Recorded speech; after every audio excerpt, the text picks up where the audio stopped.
Hey everyone, before we start, if you want to know how this series works, check out last month's edition by clicking the icon in the top right corner of your screen, or by following the link in the description. As is the usual custom, here are the tracks I was unable to play for the month of February. N64 Frappe Snowland, as it's just a texture update, and while it's impressive, it's not enough to justify it being included. And Toxic Swamp, as, similarly to Frappe Snowland, the updates just weren't substantial enough to justify its inclusion. So with that out of the way, let's get started. Okay, so we ended last month's video with the GBA Rainbow Road, and now we have a brand new one, this time by FatCat, the same guy who made Banshee Boardwalk, that incredible version of it. And yeah, this just looks absolutely insane. It just looks so beautiful. There is also a lot going on. There's so many effects, it actually beggars belief. Look how many there are. There's fireworks, there's so many bright lights. It's just absolutely insane. This, to me, feels like a really cool version of what a GBA Rainbow Road could look like in 8 Deluxe. You have a little short ground here. I do like how, you know, it looks really similar to how the original looks. I'll always make that comparison considering GBA Sky Garden exists in the base booster course pass. But what they've done with the shortcut is they've turned it into a little kind of twisty, curvy shortcut rather, instead of, you know, just what it is in the base game with just a straight line. You can trick off the yellow, like, side bits as well. I guess they're little ramps, which is, again, exactly like it was in the original. And, yeah, this just looks really cool. I love the little half-pipe section up here, too. I would say that the brightness of, like, a lot of these effects are a bit too much. Like, some people might struggle to look at this and kind of, you know, work out where you're going. Or just, like, some of the effects might just be a bit too much for some people. They're fine for me, but for some people it might be a bit too much. The other criticism I have of this track is at the end, where if you want to try and take the shortcut, and I'll show it off in a second, it's a little bit hard to land on that ramp, or the little block rather, and then make that turn. But other than that, this track is absolutely phenomenal. Another FatCat banger. I mean, look, here, you can kind of... Yeah, see, it's really weird, because if you try and land on the block, sometimes it doesn't work. And then if you try and glide over the block and just across the wall, it doesn't work either, so... It's a bit of a mixed bag, but, like, overall, I think the track is absolutely fantastic. It's a really great achievement. And, yeah, I can't wait to see more of FatCat's tracks. I can't wait to see more of them. These are absolutely fantastic. Right, this one's a little bit of a weird one. This is from a game called Super Tux Kart, which I've never heard of it. Apparently, it was made on Linux, or was exclusive to Linux, I think. I'm not entirely sure about the origins of this game, or at least where the game comes from. But yeah, this is Cornfield Crossing from Super Tux Kart, and yeah, it's definitely an interesting one, is what I can say about it. There are a couple of cool elements on this track that I quite like. I like the setting of just, like, the farm. This bit's really weird, because for some reason, that's out of bounds, and the glider doesn't really clop you back down on the road when it expects you to. So that's one of the main faults of this track, just the weird out-of-bounds mechanics on this track. I don't get where out-of-bounds is and where isn't. So, for example, you know, if I wanted to cut, like, a lot of this off to get to this ramp, I could do that. Even though I didn't hit the ramp, but whatever. But sometimes if you want to take another shortcut just around, like, this area, it just counts as out-of-bounds for no real reason. Like, here, for example, is fine. But, like, in other places, it's not. And that's very weird to me. Like, what are the out-of-bounds, like, boundaries here? There has to be some kind of boundary set. And also, there are a couple of blind turns around here. Like, for example, you wouldn't expect there to be rocks right round there. And that can send you into a bit of a tizzy. But yeah, other than that, I do like the theme. I like the theme of the barn. It reminds me of Cartoon Network Racing for some reason. I don't know why. But it just reminds me of that. But yeah, other than that, it's definitely an interesting idea. I like, again, I love the theme for this track, and I think that, you know, this has the potential to be something cool.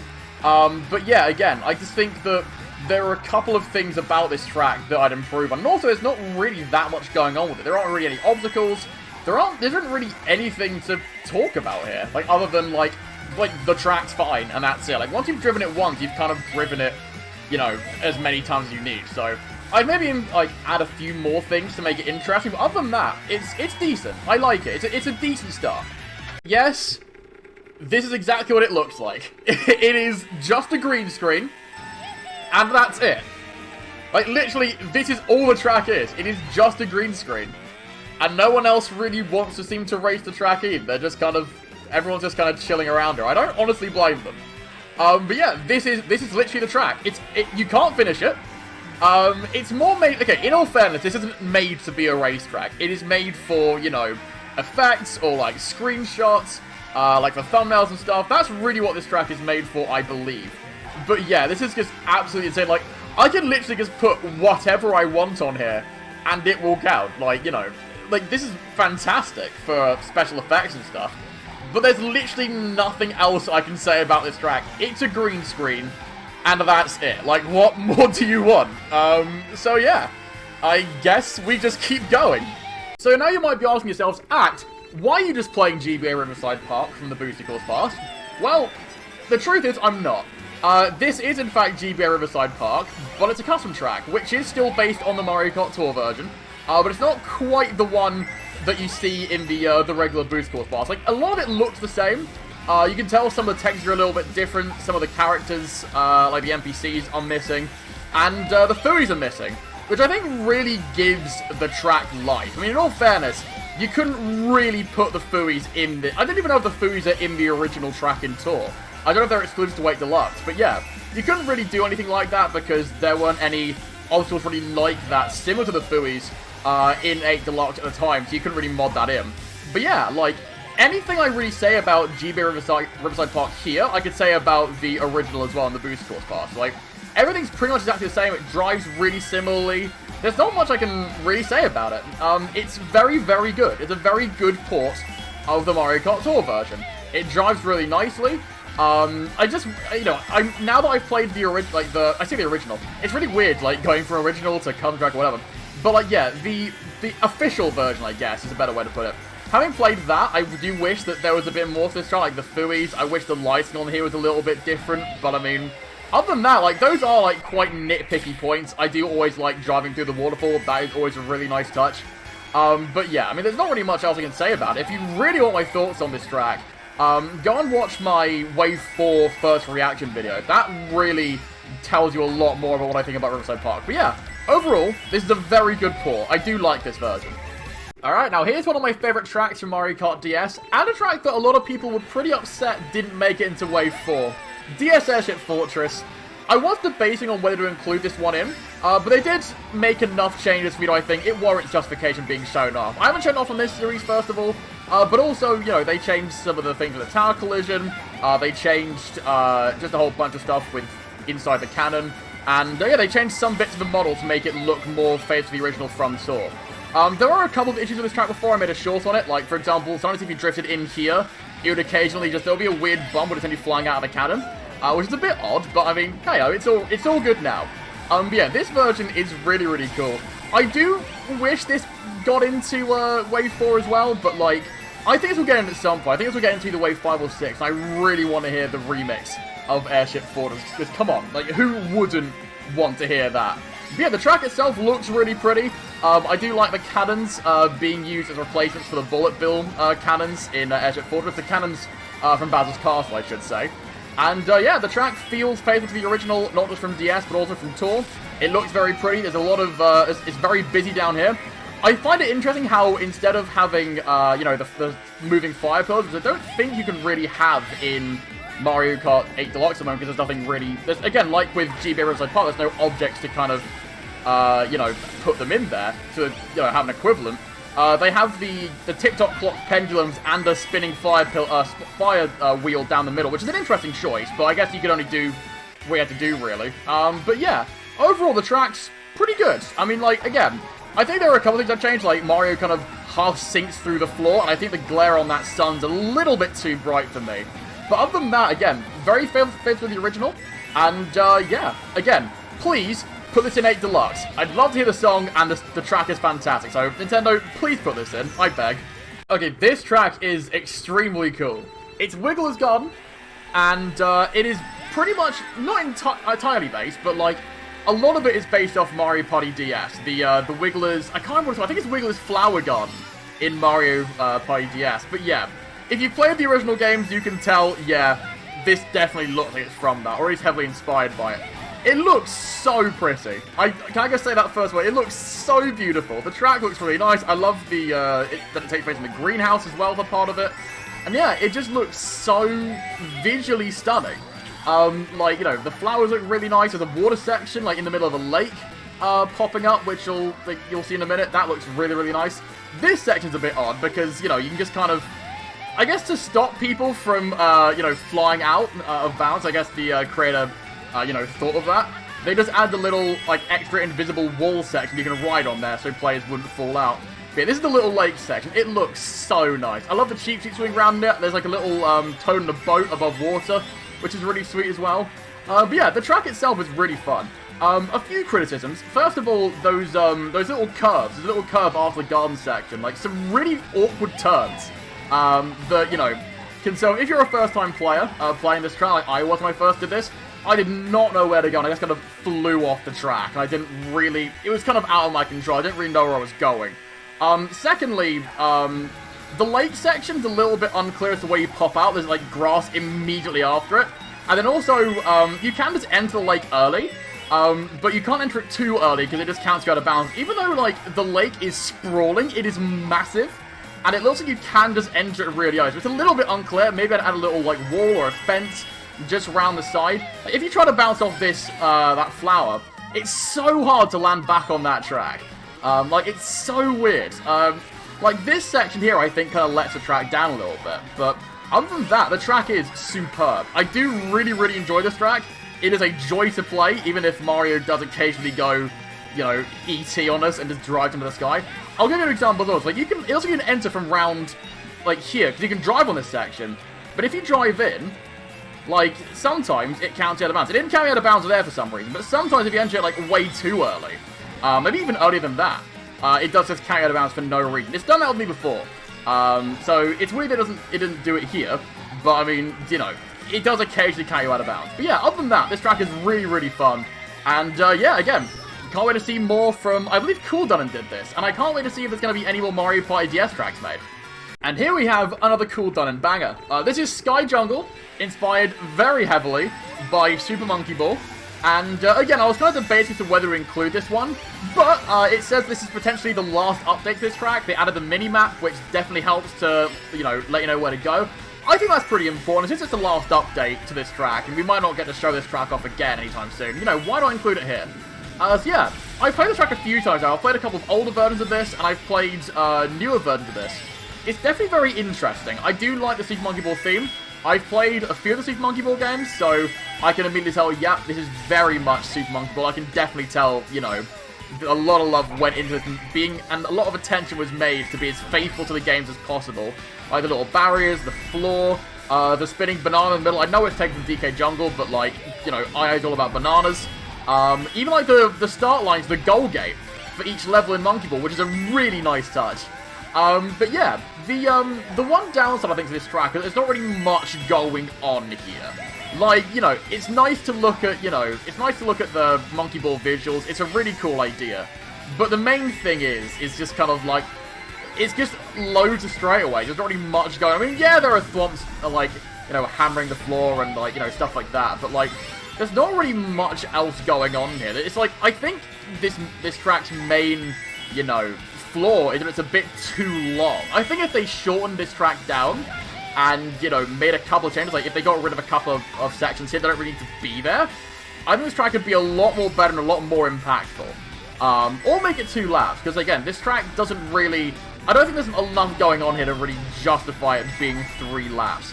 But yeah, overall, it's a very, very cool idea for a track. I do hope that more Monkey Ball tracks are made, because I think Monkey Ball definitely has a lot of, you know, cool areas and, you know, scenery that could be utilized for future tracks. Like, you know, for me, I'd love to see the Storm levels remade in the game. That would be fantastic.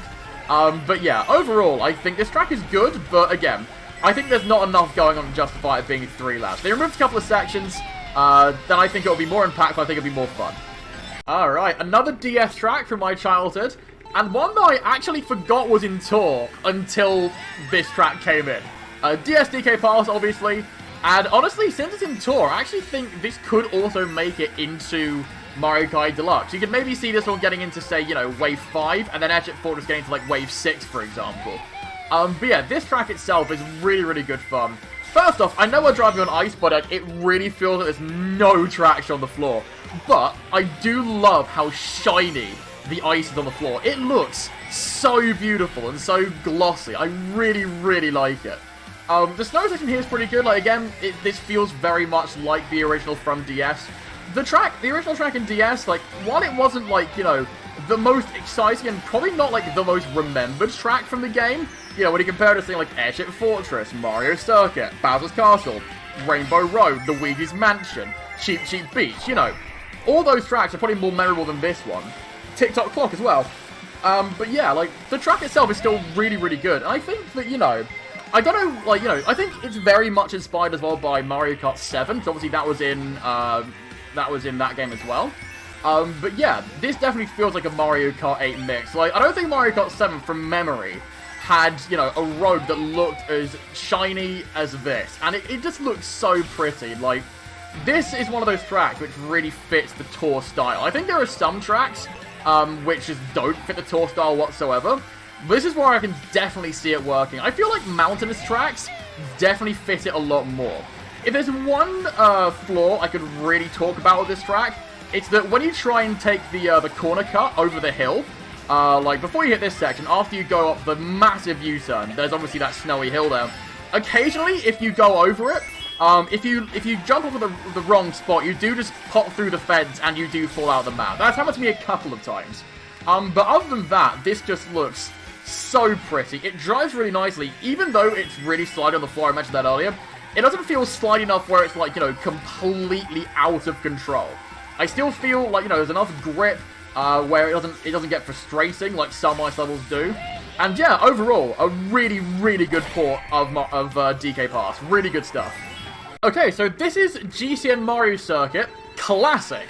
Now, we've played GCN Mario Circuit before, a couple of times on this channel, but not like this. This was made to look exactly like the original from Double Dash. So no Mario Kart 8 verandas, no upside down Peach's Castle. This is strictly the original, and actually with this pack came, you know, the Mario, I think some Double Dash cars, and some custom items as well, I believe, from memory.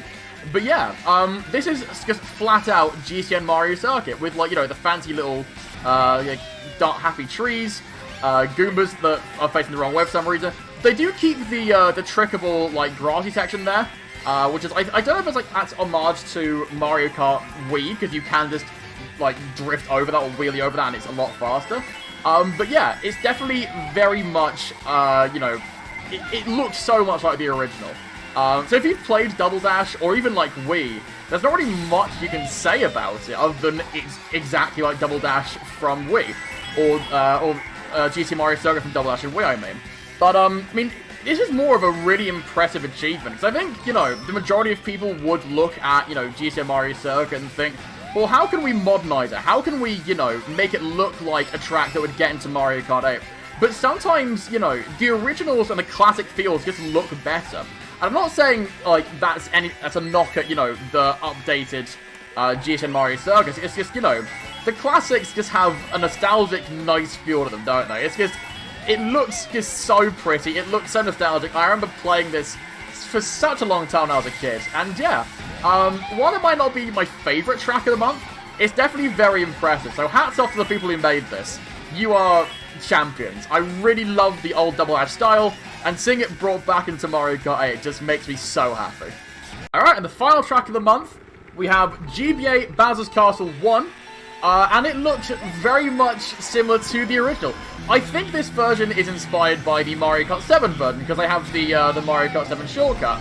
And you know, for Bowser's Castle 1, it's really good. Like, it's a pretty good recreation. I mean, there's not really much you can say about this track, because at the end of the day, it's GBA BC1. There's not really much you can say about it. I find it odd how you can't trick off those ramps. That's definitely an interesting choice, why you can't trick off them. But yeah, I mean, there are a couple of criticisms I can lay at this track. Like, you know, first off, like, there's no, like, sploosh effect when you fall into lava. Like, look, if I fall off here, you just kind of go through. And I think, you know, having some, like, lava, like, splash effect would be really nice. And also, trying to take the Mario Kart 7 shortcut is so frustrating. I've never once managed to do it. I don't even know if it's possible. Like, if you've played this custom track, like, please let me know. Because, like, trying to take the shortcut is so hard. Look, like, you can go over here, but the glider ends way too early. So you can't actually hit that ramp. And there's coins over there as well. There's like a coin, like, you know, you can get stuff. I thought there was a double box there for a second, but there's not. But yeah, like, that's kind of frustrating to get through. But other than that, again, it's definitely a very, very good recreation of GBA BC 1. There's not really much you can say about it, because again, it's GBA BC 1. But overall, I think that, you know, it's definitely a good effort. And I think that there are definitely elements of this track that I really like. Especially the way it looks. It looks so cool. So yeah, that's all I can really say about it.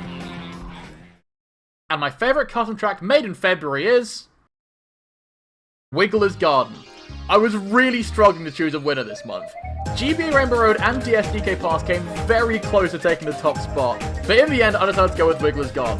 While parts of the track don't necessarily drive all that well, and the out of bounds areas still slightly confuse me, this track is a whole bundle of fun and captures the spirit of the original board from Mario Party DS. The colours look serene, each section feels unique, and the track's only 2 laps, which is perfect for a track of its length. So for all the reasons listed, and for being a fun throwback to a childhood Mario Party game, Wiggler's Garden is my favourite custom track made in February. What was your favourite track made this month?